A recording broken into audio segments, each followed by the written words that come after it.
টি-20 ক্রিকেটে ধারাবাহিক সাফল্য ও নিয়ন্ত্রিত বোলিংয়ে আবারও বিশ্বমঞ্চে নিজের ছাপ রাখলেন মুস্তাফিজুর রহমান। দুর্দান্ত পারফরম্যান্সের স্বীকৃতি হিসেবে উইজডেনের বর্ষসেরা টি-20 একাদশে জায়গা পেয়েছে বাংলাদেশের এই বাঁহাতি পেসার। মুস্তাফিজকে আইপিএল থেকে বাদ দেওয়ার পর চলমান নানান ঘটনার মাঝে এই স্বীকৃতি নিশ্চয়ই ভালো খবর বাংলাদেশের ক্রিকেট প্রেমীদের জন্য।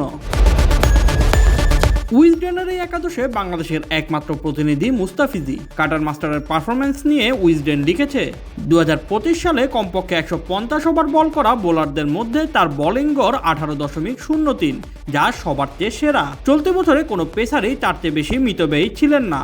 স্ট্রাইক রেটে কেবল জেসন হোল্ডারই তার চেয়ে এগিয়ে ছিলেন। বছর জুড়েই মুস্তাফিজ ছিলেন নিয়ন্ত্রিত এবং একই সঙ্গে নিয়মিত উইকেট শিকার করেছেন।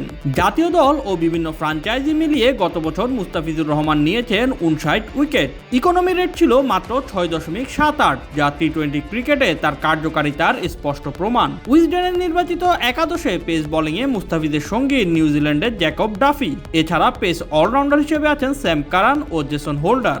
স্পিন বিভাগে জায়গা পেয়েছেন সুনীল নারায়ণ ও বরুণ চক্রবর্তী। ফিজকে নিয়ে গড়া এই দলে ব্যাটিংয়ে ওপেনিংয়ে জুটি বাঁধবেন টি-20 র্যাঙ্কিংয়ে শীর্ষ দুই ব্যাটার ভারতের অভিষেক শর্মা ও ইংল্যান্ডের ফিল সল্ট। মিডল অর্ডারে থাকছেন দ্য ওয়ার্ল্ড ব্রেভিস, ডারওয়ান ফেরেইরা এবং টিম ডেভিড। উইজডেনের এই স্বীকৃতি মুস্তাফিজুর রহমানের ব্যক্তিগত সাফল্যের পাশাপাশি বাংলাদেশের ক্রিকেটের জন্য একটি গর্বের মুহূর্ত। Shoaib Shams, BD sports time.